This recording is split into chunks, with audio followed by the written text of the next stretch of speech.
आज आप आए। आज बिजी शेड्यूल है आपका।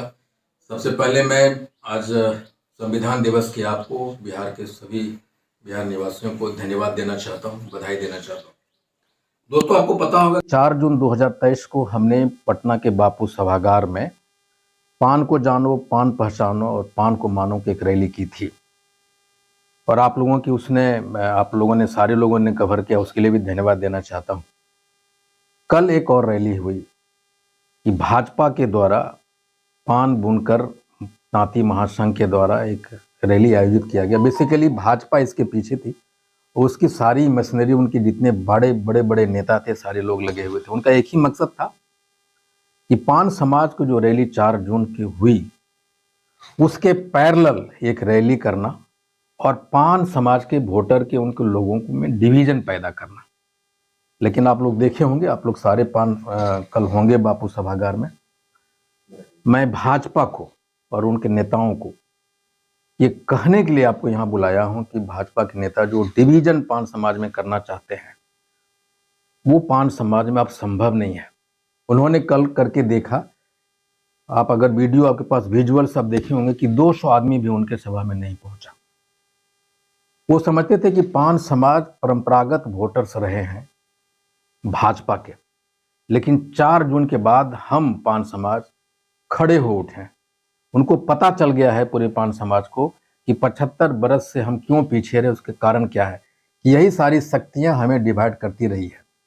लेकिन 4 जून ने सिर्फ बिहार ही नहीं, पूरे भारत के पान को, जहां पान तांती हैं आज के डेट में, वो सारे लोग एकजुट हुए। और ये एक संदेश है भाजपा के लिए कि जो कुत्सित प्रयास कर रहे थे कि हमारे समाज को तोड़े।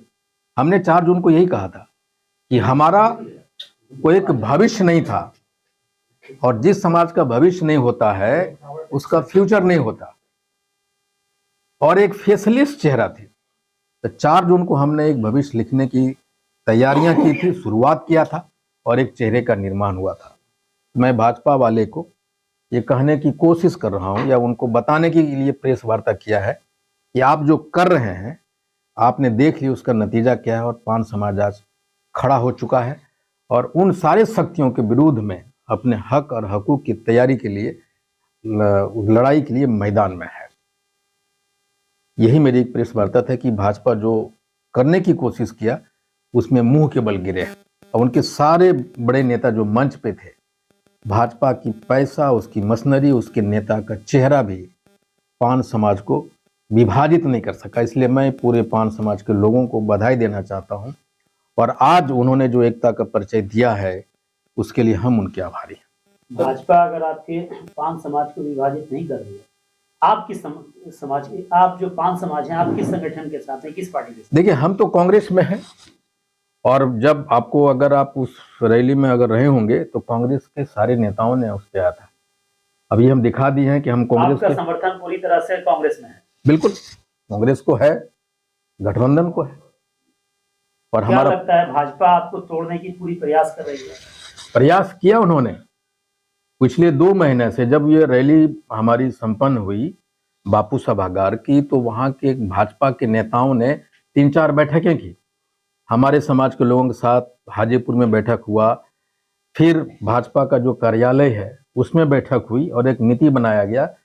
उसमें चर्चा किया गया कि 4 जून में जो आईपी गुप्ता ने रैली की उसको कैसे कम किया जाए, उसके पैरेलल या उससे बड़ा रैली कैसे हो।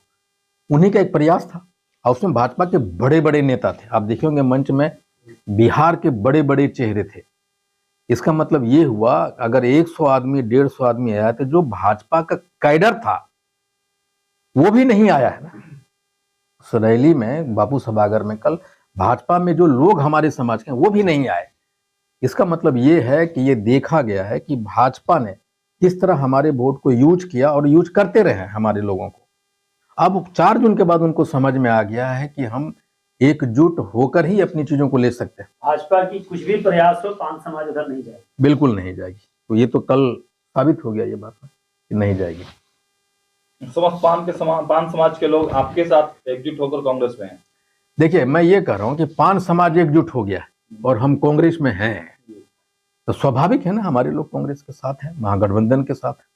कयास लगाया जा रहा था कि 20,000 जो लोग हैं वो पहुंचेंगे, लेकिन प्रदेश अध्यक्ष वहां नहीं पहुंचे। देखिए, ये तो उनका अपना मामला है कि प्रदेश अध्यक्ष क्यों नहीं पहुंचे। उनको ये पता चला होगा प्रदेश अध्यक्ष महोदय को कि वहां भीड़ नहीं है, वो नहीं गए होंगे, लेकिन उनकी अपनी मामला है। ये 20,000 के कयास जो भी लगाए गए तो रिजल्ट सामने है, जो आप लोगों ने कल देखा है। 5 राज्यों में चुनाव हो रहा है, परिणाम क्या लगता है आपको? चुनाव तो संपन्न हो गए, 3 दिसंबर तक का वेट कीजिए, लेकिन जितने भी प्रिडिक्शंस आ रहे हैं, जितने भी फोरकास्टिंग हो रहा है, हर जगह दिखा रहा है कि हम लोग आगे चल रहे हैं। और मुझे संभावना है कि हम बेहतर से बेहतर प्रयास करेंगे और ये चुनाव देश को एक नया दिशा देगा। 2024 के लिए एक माइलस्टोन तय करेगा कि भाजपा कहाँ है और देश का मूड क्या हो। कांग्रेस किस मुद्दों पे चुनाव लड़ रही है? देखिए, कांग्रेस विकास के मुद्दों पे, देश के जो नरेंद्र मोदी की सरकार ने देश के सामने जो चुनौतियां खड़ा किया है, उसकी लड़ाई लड़ रहे हैं हम लोग कि भाई आपने जो वादे किए, आपने एक सपना दिखाने की कोशिश किया, फॉल्सहुड पे क्रिएट जो आपने किया, एक सपने दिखाया, बेरोजगारी की समस्या है। आप जो डाटाओं को झूठा प्रस्तुत करते हैं, सरकारी मशीनरीज को, संविधान के हेड्स को जो यूज करते हैं, बेरोजगारी है, महंगाई है, तमाम मुद्दे हैं। हमारा वही मुद्दा है। लेकिन भाजपा को राम मंदिर बनाकर हिंदू जनता को ये सौगात दे दिया है कि हम आपके साथ हैं। हाँ, भाजपा राम मंदिर देकर हिंदू समाज को ये सौगात दे दिया है कि हम आपके साथ। तो राम मंदिर नहीं बनवाया, सुप्रीम कोर्ट के आदेश पे राम मंदिर बना है। तो क्या भाजपा सुप्रीम कोर्ट से ऊपर है? अगर सुप्रीम कोर्ट में डिसीजन न्याय बोर्ड के खिलाफ में आता तो क्या भाजपा बना देता क्या? और इसको समझिए हिंदू वाली बात, क्या हम हिंदू नहीं है? हमारे घर में आप जाइए, हर एक घर में मंदिर है, तो आप सर्टिफिकेट देंगे, भाजपा देगी कि हम हिंदू हैं, हम जन्मजात हिंदू हैं। देखिए अंतर क्या है, भाजपा पॉलिटिकल हिंदू है और हम लोग प्रैक्टिस करने वाले हिंदू हैं। अंतर क्या है? लेकिन सर, आप भीम संसद का जिक्र कर रहे थे, तो क्या भाजपा के हिंदुत्व के सामने भाजपा आप लोग का भीम संसद टिक पाएगा मुद्दा? देखिए, भीम संसद मेरा नहीं है, महागठबंधन का, और महागठबंधन का भीम संसद नहीं है, ये समझिए। और वो जो चीज कर रहे हैं उन पे मेरा कमेंट करना अच्छी बात नहीं है। कहा जा रहा सर, भाजपा को 5 समाज नहीं तोड़ पाई, तो 5 समाज का नेता कौन है? ये तो आपको तय करना है। तो 4 जून में तय हो गया कि नेता कौन है।